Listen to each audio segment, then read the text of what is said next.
Quero mudar agora de assunto e tratar de um assunto importante que está acontecendo neste momento e que tem a ver com justiça, tem a ver com o objetivo de alguns, né, de reduzir a maioridade penal no nosso país como uma forma de combater a criminalidade. A Comissão de Constituição e Justiça da Câmara dos Deputados, neste momento, está votando hoje pela redução da maioridade penal para 16 anos. Olha lá, quem está falando neste momento, dá para a gente subir o som? Interessante, o deputado federal Henrique Vieira, do PSOL do Rio de Janeiro. Vamos ouvi-lo. Os indicadores de violência não há.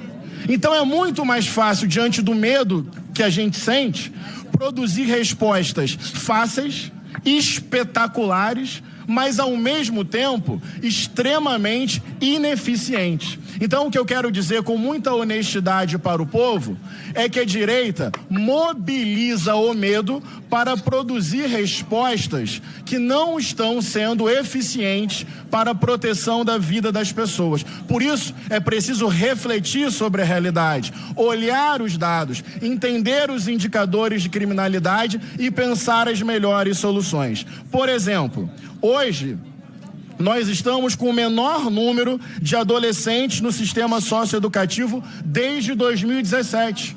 Então é um momento sequer inoportuno para pensar a criminalização de adolescentes. O sistema socioeducativo tem um índice de ressocialização maior do que o sistema penal. Então eu trouxe aqui o dado que a taxa de reentrada no sistema prisional adulto é de 42%. No sistema socioeducativo é de 23%. Tá. Então, resumindo... Ouvimos aí um trecho da fala do Henrique Vieira, falando sobre a redução da maioridade penal, como estamos entendendo aí, ele é contra, né, de reduzir de 18 para 16 anos, mas o discurso do outro lado é muito forte, isso também vai ser tema da campanha eleitoral. Quero começar por você, Mairovitch, que é o jurista aqui, e eu queria saber até que ponto a redução da maioridade penal pode melhorar os índices de criminalidade no nosso país. Não melhora, não melhora. E existem vários países em que a idade é mais baixa, ou seja, 16 anos, mas a cultura é diferente. O tratamento que o Estado dá ao infrator, ao menor, é outro. Ou seja, ele não volta ao crime, ou se volta são taxas bem menores. O que faz o Brasil? Com relação aos adolescentes, faz alguma coisa. Porque com relação àqueles que entram no sistema penitenciário, atenção, a reincidência é altíssima e não tem a emenda, não existem políticas adequadas. O Brasil não tem pena de morte e não tem pena de prisão perpétua, felizmente. Ou seja, pela nossa Constituição, existe o quê?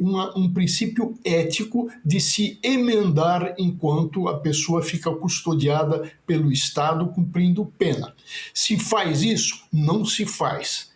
Ora, se não se faz, aqueles que têm 18 e mais anos, agora se quer fazer o mesmo, continuar nessa mesma situação, para aqueles que têm menos de 18 anos e vai passar uma faixa de 16 anos. Ou seja, esse é um discurso sempre que aparece em tempo de campanha, e na realidade só vai piorar. Ou seja, se vai num sistema brasileiro onde, por exemplo, no Rio de Janeiro, se pergunta ao infrator qual organização criminosa você pertence para você ir para o presídio certo, dominado pela tua organização criminosa, para você não correr risco. Então, é um sistema falido. Então, se quer colocar mais gente e, no caso, menores de 18 e de 16 e mais anos num sistema completamente falido. Ao invés, e o Supremo já decidiu sobre isso, ao invés de se consertar o sistema que existe, aí se quer o quê? Se quer colocar mais gente no sistema falido, onde os que entram, se não estão vinculados a organizações criminosas, são cooptados por ela. Ou seja, é um absurdo isso que se está fazendo. Esse projeto também torna obrigatório o voto aos 16 anos de idade. Hoje, o alistamento eleitoral e o voto são facultativos, né, para quem tem entre 16 e 18 anos, mas a pessoa pode votar aos 16 anos. E também esse texto que está sendo discutido neste momento na CCJ discute também as idades mínimas para concorrer a cargos políticos. O limite para senador e presidente da República cairia de 35 para 30 anos, para governador de 30 para 25 e para deputados, prefeitos e vereadores de 21 para 18 anos. Vamos lá, Josias, o que você acha certo e errado nessas discussões? Para começo de conversa, Fabiola, o país precisa decidir onde quer ver os seus jovens, né? Se no banco da escola ou se no banco dos réus. Essa é uma discussão que antecede o debate sobre a redução da maioridade penal. A outra discussão que precisa ser travada antes dessa é que tipo de presídio o Brasil deseja ter.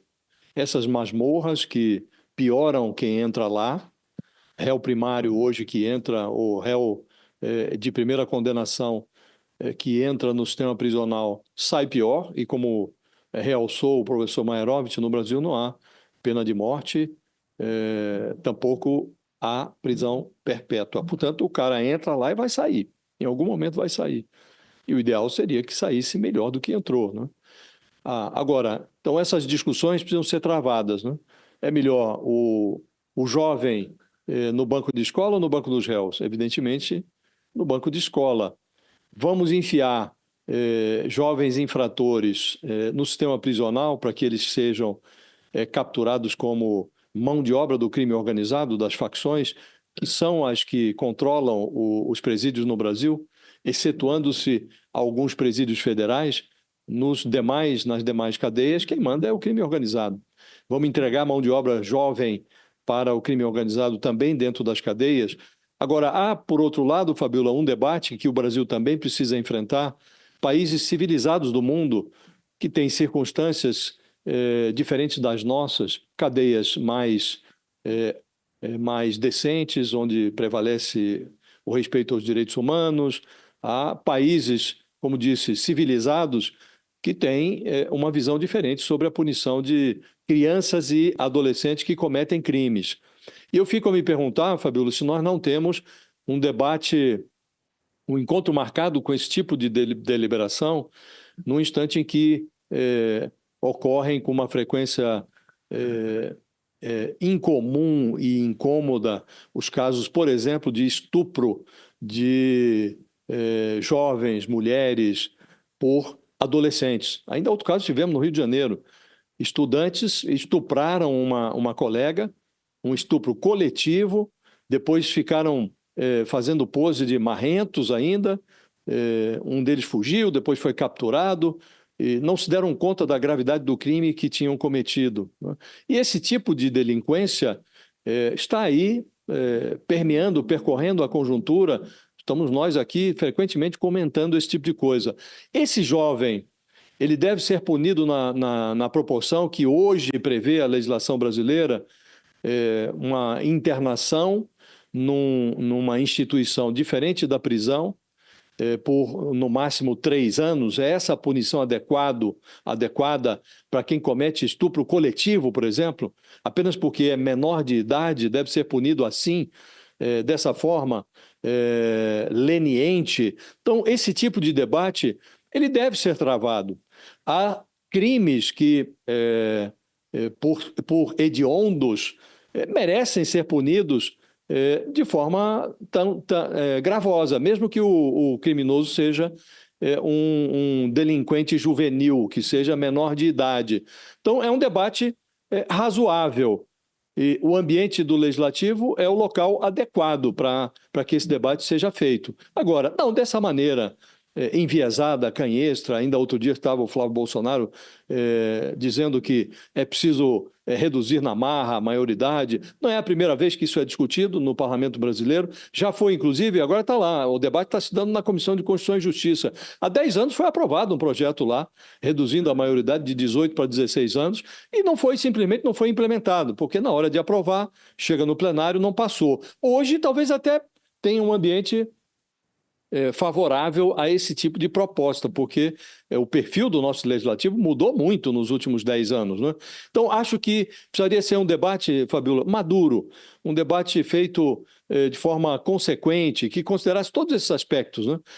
A ausência de escola para aqueles que estão flertando com o banco dos réus, a qualidade do sistema prisional, vamos enfiar jovens nessas cadeias que temos hoje e esse tipo de crime hediondo deve, de fato, um adolescente que comete crime hediondo continuar sendo subpunido, como hoje ocorre no Brasil, ou devemos olhar para nações civilizadas que têm, para casos excepcionais, uma legislação que trata delinquentes juvenis como adultos? Acho que esse debate é lícito que ele seja travado, é razoável, os crimes pedem o debate, mas não da forma atabalhoada como está se dando agora na Comissão de Constituição e Justiça da Câmara.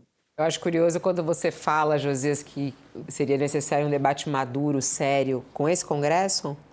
Ou com o próximo que vai vir, será que vai vir melhor que esse? É isso que preocupa, né? Porque, assim, a gente ouve aqui muitos especialistas nessa área. A grande maioria, principalmente daqueles mais voltados à educação, são muito críticos a essa redução da maioridade penal. E dentro de quem estuda, inclusive, né? O Fórum Brasileiro de Segurança Pública, por exemplo, também, vários deles. A gente ouviu recentemente aqui o professor Elcadi Pani, fala também que o debate pode até ser feito, mas não é o caminho como é vendido, né? Por esses parlamentares que estão vendendo. O Mairovich levantou a mão. Você quer falar ainda sobre isso, Mairovich? Olha, eu acho importante a gente lembrar uma história que ocorreu no século XIX, onde vigorava, estava na moda, era conversa de todo mundo, o que? A teoria do Lombroso sobre o criminoso nato, em que era dado como certo. Existia o criminoso nato. Essa era a teoria do Cesare Lombroso, que era um antropólogo. Bom, nesse mesmo momento, e eu estou falando sobre o reino do Piemonte italiano, existia na cidade de Turim um reformatório, onde todas as crianças, jovens, infratores eram jogados, apodreciam e morriam nesse reformatório chamado La Generala. Isso é da história do direito penal, hein? Então, o que aconteceu? Aconteceu uma pessoa que um determinado clérigo, e o Josias lembra, ele tem muita importância em Brasília, ele teria tido a visão de Brasília, queria surgir uma Brasília. Eu estou falando de Dom Bosco, um salesiano. O que o João Bosco fez? Ele pediu autorização ao rei, o rei era reino de Savoia, para sair com todas as crianças do reformatório e passear por Turim, pelas praças, pelos lugares de Turim. Veja que situação difícil do rei, que jogou isso para o ministro dele, era uma democracia, era um reino constitucional, jogou para o ministro da Justiça dele, e um ministro ali, em tempos de Lombroso, que acabou autorizando. E as crianças saíram com Dom Bosco, passearam o dia inteiro e não ocorreu absolutamente nada. Então, com Lombroso, todo mundo falando sobre isso, e aí aparece a figura do Dom Bosco, e perguntam a ele, os jornalistas da época, escuta, qual é o milagre, qual é a fórmula? E ele disse, simplesmente dar tratamentos adequados. Essa é uma lição que o Congresso Nacional parece que ainda não se imbuiu dela. Dar o tratamento, buscar por lei o tratamento adequado. Não pode ser, evidentemente, leniente, como está aí no Estatuto da Criança e Adolescente, e o Josias bem ressaltou, como também não se pode misturar as coisas e dar um tratamento sancionatório pesado de Código Penal, reduzindo menoridade. É isso. Eu adoro o professor Mairovich, às vezes ele fala assim, eu tenho uma história para complementar isso, ele traz história, aí a gente viaja pelo mundo e pela história do direito e da sociedade.